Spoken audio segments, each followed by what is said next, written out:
সাময়িক জীবনের মধ্যে সীমাটুকুর মধ্যে যা কিছু করার, যা কিছু করে নেওয়ার দরকার তা করে নিতে হবে, যা কিছু বুঝে নেওয়া দরকার তা বুঝে নিতে হবে। কিন্তু কবে বুঝবো? বুঝতে বুঝতে তো বুঝেই চলেছি, কিন্তু আসল বুঝতে আর আসছে না। শুধু আলোচনা, সমালোচনা, তর্কে বিতর্কেই কথাগুলো ভাসছে। সময় কিন্তু অপেক্ষা করছে না। সময়ের কাঁটা ঠিক ঘুরে যাচ্ছে। জন্ম থেকে মৃত্যুর শেষ মুহূর্ত পর্যন্ত সেই কাঁটায় ঘণ্টা বেজে চলেছে। সময় কিন্তু কারোর সাথে কোনো রকম কম্প্রোমাইজ করছে না। সে বিরাট কর্মী।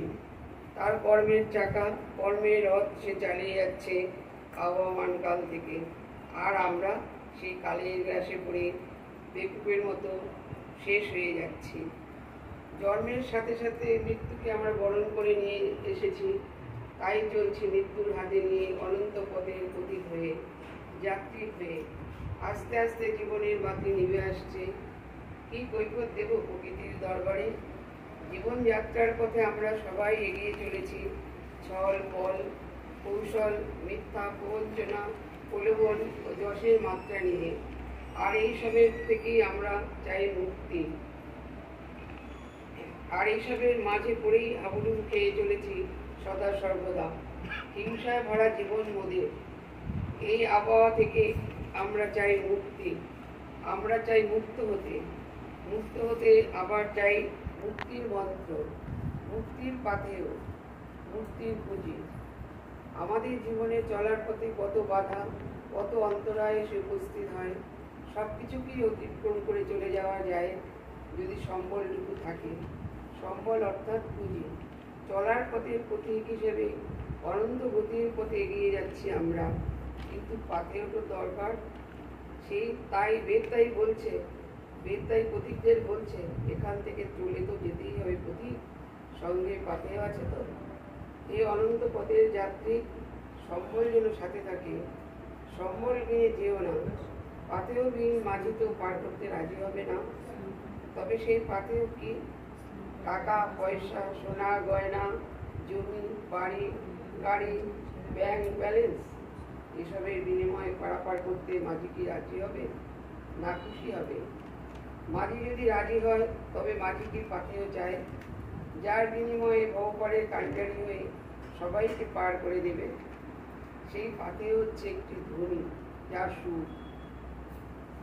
এমন একটি বস্তু যা মহাকাশকে তন্ন তন্ন করে খুঁজে অনন্ত বিশ্বের সমস্ত বিষয়বস্তুর বস্তুত্বকে খুঁজে বের করা হয়েছে। মহাকাশের সমস্ত তত্ত্ব রস নিংড়িয়ে বেদজ্ঞরা বের করলেন এমন একটি স্বরগ্রাম, যা জীবনের একমাত্র পাথেয়, পুঁজি বা সম্বল। সেটি হলো রামনারায়ণ রাম। প্রকৃত মাঝিকে জন্মসূত্র গুলি হচ্ছেন সেই মাঝি। ভবপার পারাপার করার জন্য তিনি এসেছেন। মাঝি তিনি এই বিশ্ব প্রকৃতির অনন্ত গতির সাথে সবার গতি মিলিয়ে এক করে মিলিয়ে দিতে পারেন। জীবের পরবর্তী ব্যবস্থার গুরুভার একমাত্র তিনিই। মাঝি সেই মাঝি বহন করতে পারেন যিনি গতিদাতা হয়েই জন্মগ্রহণ করেছেন। জন্মের সাথে সাথে জীবকে গতির পথ দেখাতে শুরু করেন। ভক্ত শিশুদের কি করে বিরাটের পথে এগিয়ে নিয়ে যাওয়া যায়, অনন্ত মহাশক্তিকে কিভাবে আয়ত্ত করা যায়, জীবের সুপ্ত ক্ষমতা কিভাবে জাগ্রত করা যায়, তার চেষ্টা করাই জন্মগত মাঝি বা জন্মসিদ্ধ মহানের একমাত্র কাজ। বিবেক হলো মাঝি, আর গুরু হচ্ছেন চৈতন্য। বিবেককে বলে দিয়েছেন চৈতন্য, তুমি সবসময় জীবকে পাহারা দিয়ে রেখো, জানিয়ে দিও ওদের কোনটা ন্যায় কোনটা অন্যায়।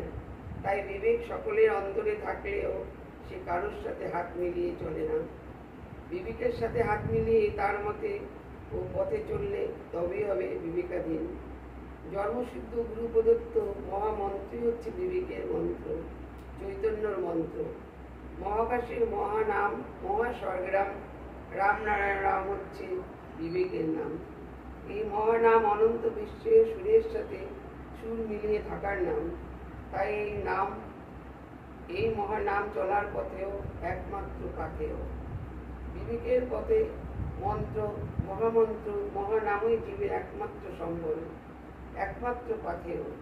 সেই পাথেয় নিয়ে তোমরা এগিয়ে যাও মাঝি ঘাটে তরি নিয়ে বসে আছে। এই তরিতে রয়েছে অনন্ত বিশ্বের সুর। সেই অনন্ত ধামে আনন্দ লোকে সুষ্ঠ সহজ সরল মন নিয়ে সবাই যাতে একত্রে পৌঁছতে পারে তার ব্যবস্থা করাই মাঝির একমাত্র কাজ। এই পাথেয় বা পুঁজি থাকলে মাঝি আর পার করতে গড়রাজি হবে না। জন্মসিদ্ধ ঠাকুর শ্রী শ্রী বালক ব্রহ্মচারী মহারাজ মাঝি হয়ে পরপারে কাণ্ডারি হয়ে তার ভক্ত শিষ্যদের উদ্দেশ্যে উদ্যত্ত কণ্ঠে ঘোষণা করলেন, তোমরা যে মন্ত্র পেয়েছ তাতে আর তোমাদের জন্ম মৃত্যুর ছকে করতে হবে না। যেখানে যাবে সেখানে সবটাই ইচ্ছাধীন, কারণ তোমাদের একমাত্র একবারই মহাসাগরের মহাস্রোতে মিশিয়ে দিয়েছি, আল বিল দিয়ে নদী নালা দিয়ে নয়। এক জীবনেই তোমাদের লক্ষ কোটি জীবনের পাপ তাপ বলে কিছু যদি থাকে সব মুক্ত হয়ে যাবে। তোমাদের যে মহানাম ও বীজ মন্ত্র দেওয়া হয়েছে তাতেই ডুবে থাকো, একমাত্র গুরুর উপর নির্ভর করো।